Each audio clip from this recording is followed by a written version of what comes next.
Hello everyone, it's Angel from GemTCG here, and for today's video I'll be showing you guys how to make the perfect listing on eBay, specifically for Pokemon trading cards, and I'll break down like how to do everything step by step, and then also why the steps are important, so that way you could learn for the future and like change things based on how you think is right and like what works best for your store and all that stuff.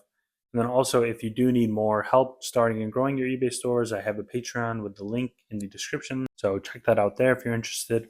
So I'm going to be using this Geodude as an example.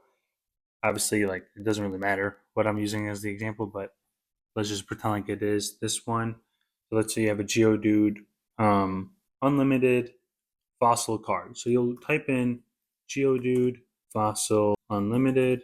And the logic behind this is that you just want to find the exact card you're looking for.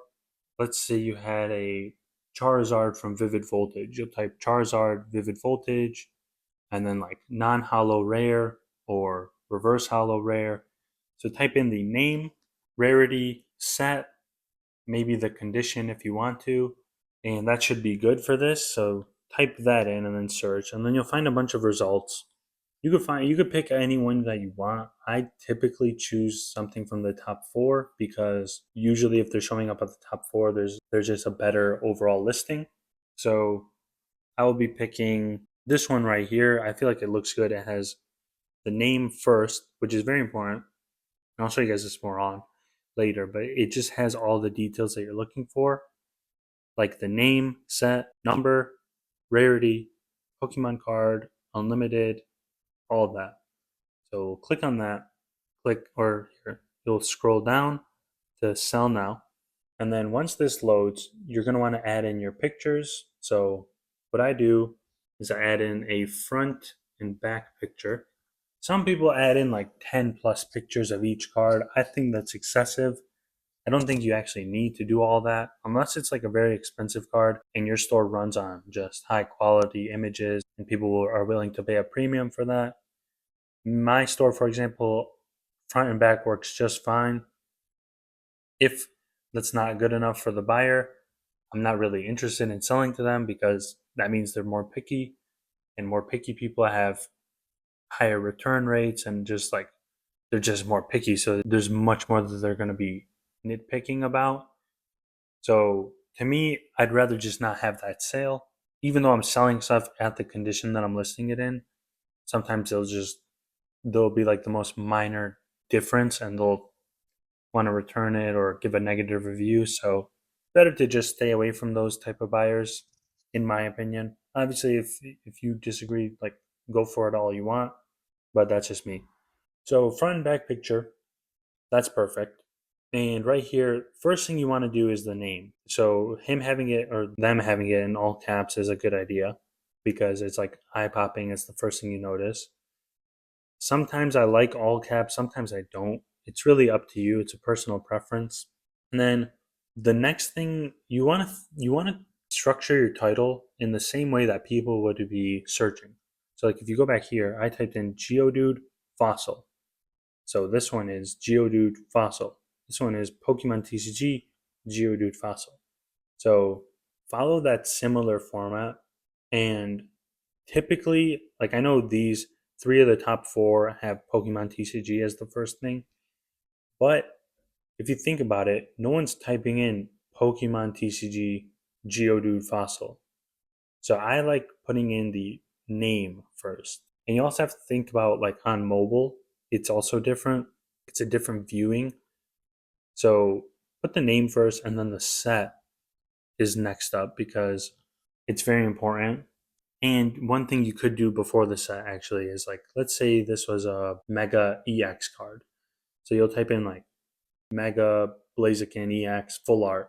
So put in that like, if it's a very rare type of card and the rarity is important, like an ultra rare or above, then you want to put the rarity first, I think.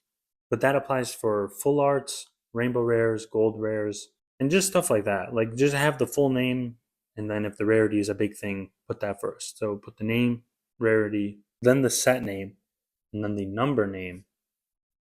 Now I would put Pokemon card.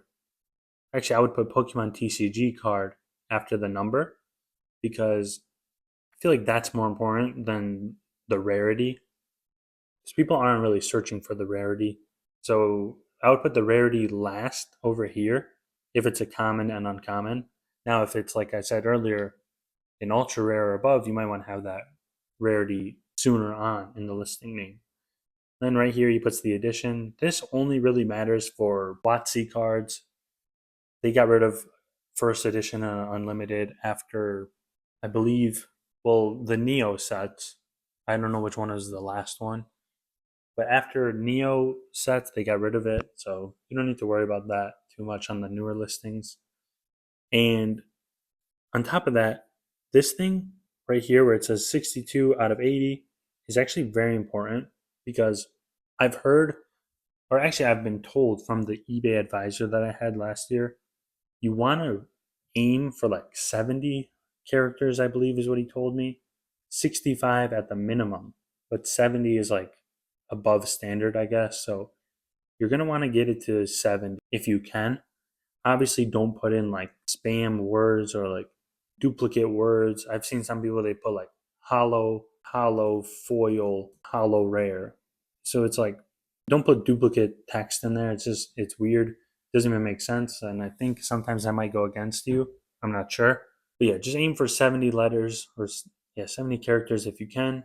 Now, next up, item category. This is very important. And that's why you want to focus on these higher ranking listings, because sometimes they'll put like the wrong category and it could really mess with your item specifics. So when you're selling Pokemon cards, this is the correct one: CCG individual cards. And shouldn't be anything else other than that, unless it's like a actually like a non-sport trading card or other CCG items or whatever. Store category, this applies to anyone with a store.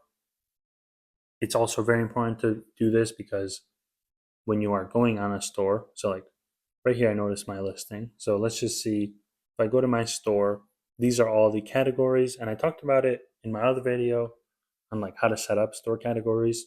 So check that out if you haven't already. And it helps because let's say someone wants to buy English singles. They could see all these listings right here. And it just makes it for a much better buyer experience when they're doing it that way, rather than having to like look through your entire store for the cards that they want.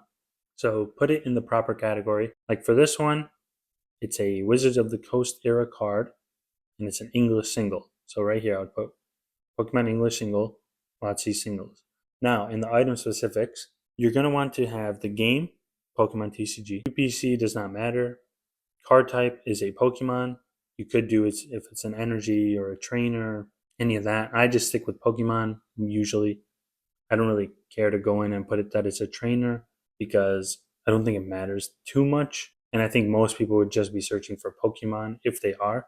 Specialty, this applies to like those rarities I was talking about earlier: VMAX, V, Tag Team, all that stuff. Put that if it applies. Otherwise, do not put it, because it'll just mess with your impressions to click ratio, which will make your listings rank lower. Now the set, put the accurate set. This one was a fossil one. Card name, put the name of the character. Character, same thing, put the name. Rarity, common. There's uncommon, rare, hollow rare. It's very similar to the specialty, but it's just like more specific and there's more options. And then I forgot this one, stage. This is not too important. It just means like Charmander is a basic. Charmeleon is stage 1. Charizard is stage 2. It's just like the evolutions. Features, this one's unlimited. There's also first edition if it is. Promo is another good one. Misprint, pre-release, shadowless, stamped. And yeah, those are like the main ones. All these other ones are kind of for, I would assume, Magic the Gathering, which I don't really have much knowledge on. Finish, just put like what type of card it is. This one's non-hollow, so you put regular. If it's a reverse hollow, put reverse hollow, or hollow rare, put hollow, all that stuff. Manufacturer, Wizards of the Coast. For the newer cards, it's, I believe, it's just like Pokemon, I think. You could also search. Yeah, the Pokemon company you could put, or Nintendo. I don't know. I'm not really sure. I'm not too up to date on that, but Wizards of the Coast for the vintage cards. This creature slash monster type is not important. That's more for Magic, I would assume. Autographed, no. Card number is important because sometimes people search for the card number. And the show more stuff, this is like very extra information.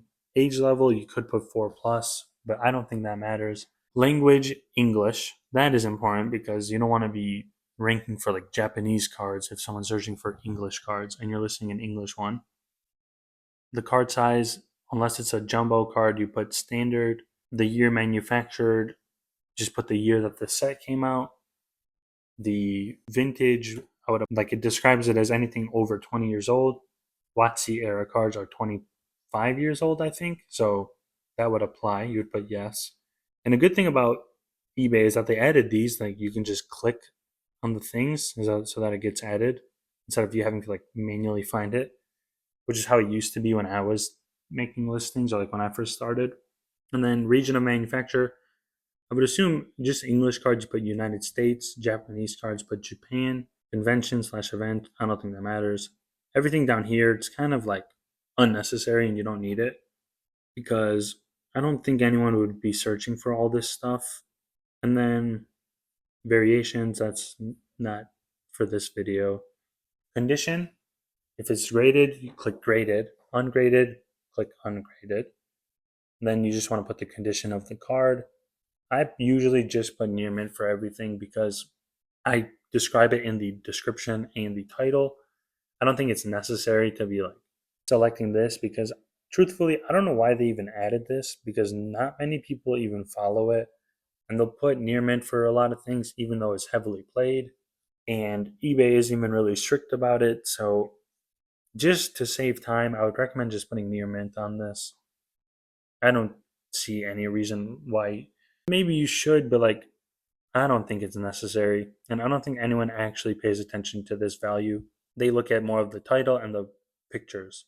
And then for the description, I just take the title and I paste it in here because no one reads the description, and it's really just a waste of time to be like actually writing stuff out here, unless it's like a near mint card, but there's a crease on there and you need to highlight that. Like, unless it's damaged or there's issues with the card, you don't need to like make a detailed description. I wouldn't even recommend this AI thing because some people complain about it and they say they don't like the AI descriptions. So just copy and paste the title. That's what I do. I think it really doesn't matter and no one's really reading it. And then the price, set whatever price you are comfortable with. I would sell this at $3. Put the quantity that you want or that you have. Payment policy.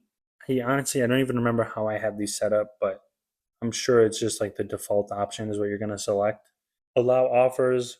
Yes, I allow offers on all my listings because let's say an item is listed for like 5 months and you never got a sale, but then someone makes you an offer like $2.50 instead of $3. I would personally take that offer because it's just getting more sales and then you get more money to then reinvest it. So definitely allow offers.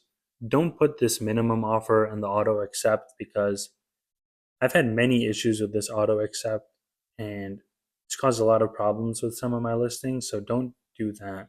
Schedule your listing. Don't do that because it costs money and there's no point.